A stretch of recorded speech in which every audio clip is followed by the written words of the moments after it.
தமிழ்நாட்டில் புதிய ஆட்சி அமைந்து ஏறத்தாழ 3 வாரங்களாகிறது. தொடர்ந்து இவருடைய ஆட்சியில்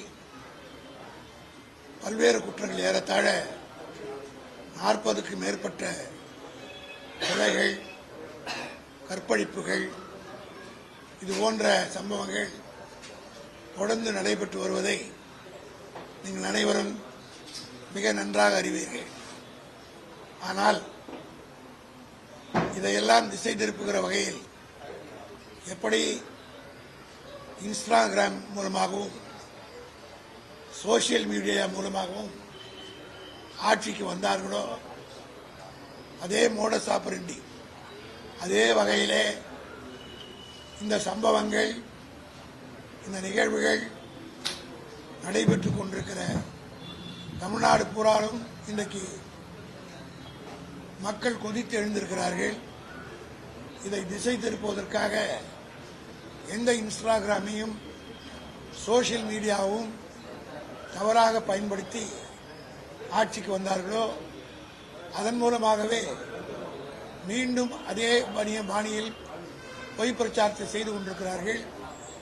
கோவையிலே 10 வயது சிறுமி படுகொலை செய்யப்பட்ட அந்த சம்பவத்தை திசை திருப்புகிற வகையில் ஒரு பெண் சோசியல் மீடியாவிலே பேட்டி அளித்து அது வைரலாக ஓடிக்கொண்டிருக்கிறது.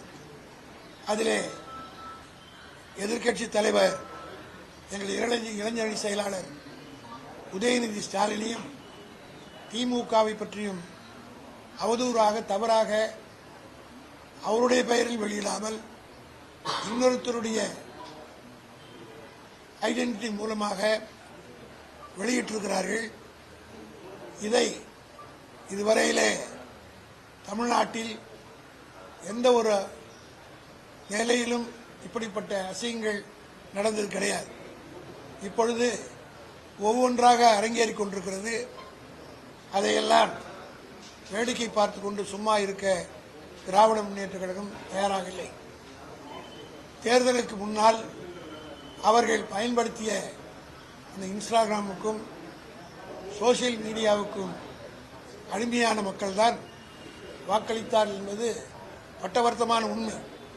ஆனால் இனியும் இது தொடரக்கூடாது.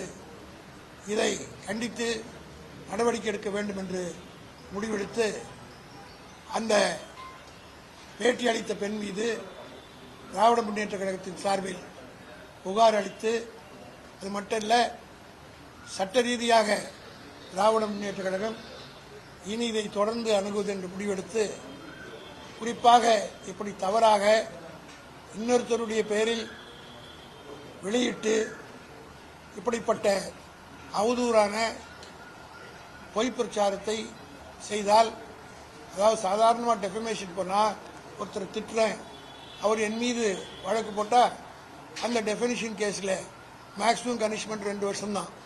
ஆனால் இது பூரமாக இதுபோல தவறான ஐடியை யூஸ் பண்ணி தவறான தகவல்களை அவதூறாக பேசினால் அதற்கு தண்டனை ஆயுள் தண்டனை. ஆகவே இதை குறித்து நாங்கள் தெளிவுபடுத்துவதற்கு என்ன காரணம் என்றால், தமிழ்நாட்டு மக்கள் எங்களுடைய மக்கள், தமிழ்நாட்டின் மீது திராவிட முன்னேற்ற கழகத்திற்கு அக்கறை இருக்கிற காரணத்தினால் ஏதோ ஒரு தவறு நடந்துவிட்டது.